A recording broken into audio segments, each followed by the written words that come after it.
officials got involved in a weird way, and it was all over a handball. What is a handball? Do you know what the handball rule is? Is it when the ball hits your hand or the hand hits the ball? What is the rule? But this one is interesting. So this is a perfect time to do a segment on Know Your Rules. Learn your rules. You better learn your rules. If you don't, you'll be eaten in your sleep. Learn your rules. You better learn your rules. If you don't, you'll be eaten in your sleep. Learn your rules. Learn your. So learn your rules, and we'll learn some rules with you today. What's a handball? So at the GCU game against Washington was up 1-0, but GCU early on in the second half had an opportunity to score. They crossed the ball in, and a handball happened. So, Ryan, go ahead and play that video. Is this a handball or not? Challenge in ball one by Fernandez. Oh, is that a handball? No handball. Came off the foot of the defender and came up. It is a handball.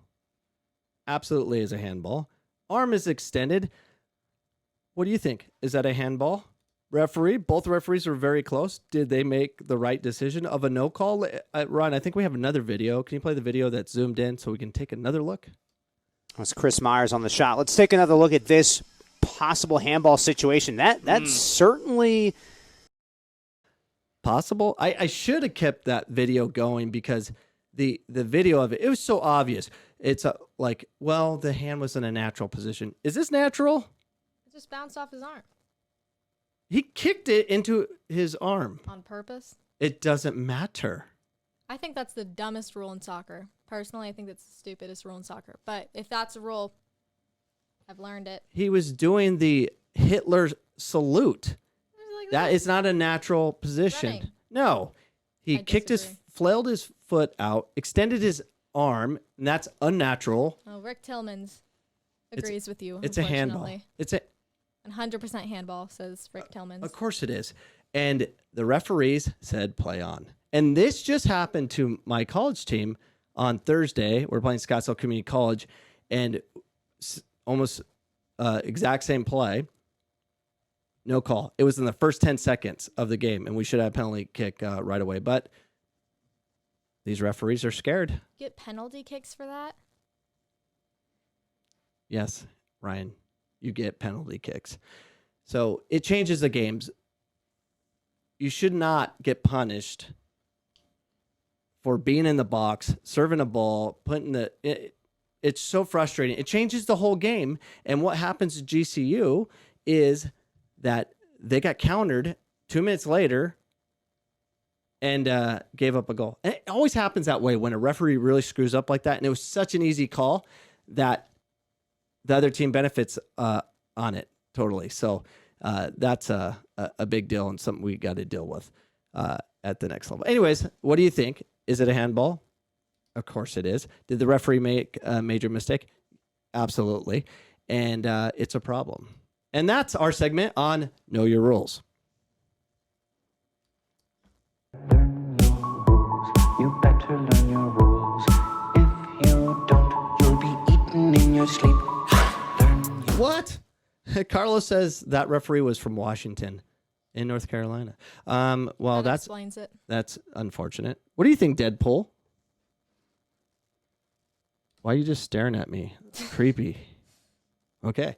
All right. So, yeah, Deadpool just give me a blank stare of scary. Do you have any thoughts on the matter? Okay. I'm glad we mic'd you up. Yeah, so it's a handball. It's obvious. The referee apparently was from Washington. But these referees, you change the game completely. Just do your job. Call it.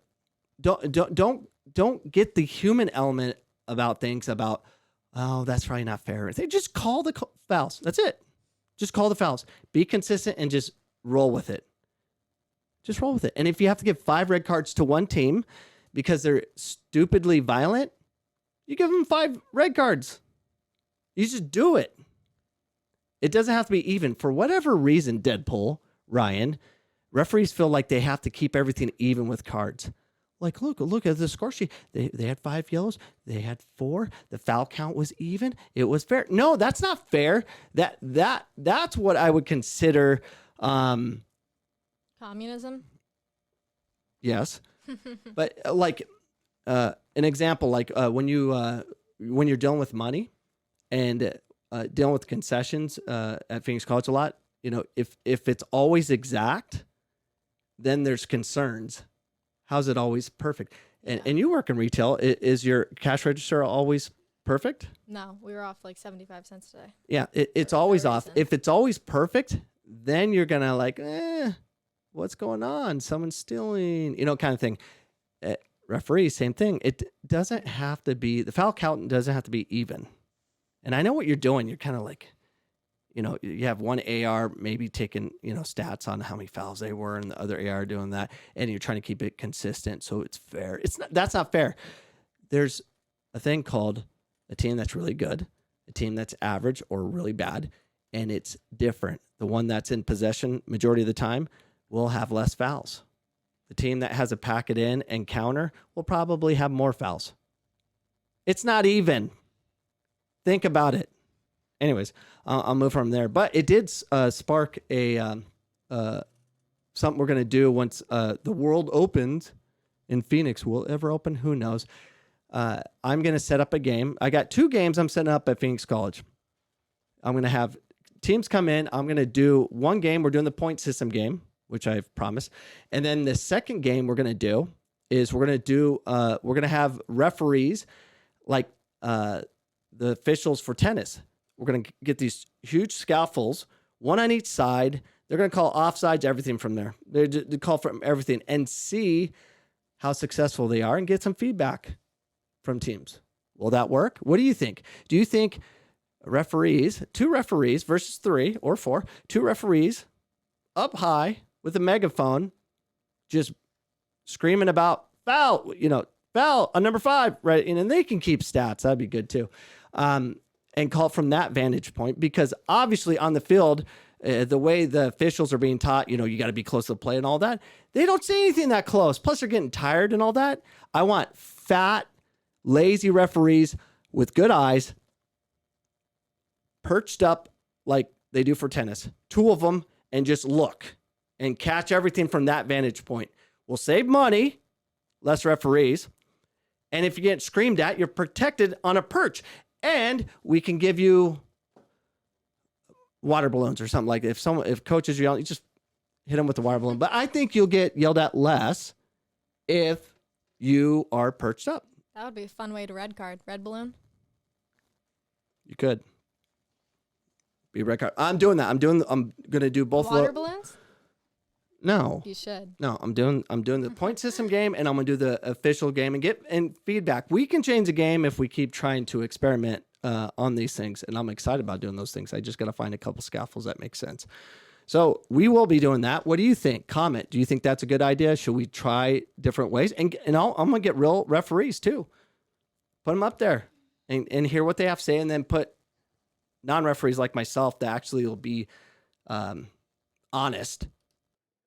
If you enjoyed that clip, you can enjoy all the clips at youtube.com/Coach Cameron Soccer to get all my content. Make sure you subscribe, hit the notification bell so you know what's going on and when we appear online, which is typically every Sunday, 7 p.m. Mountain Standard Time. Hope to see you this Sunday for our next live show.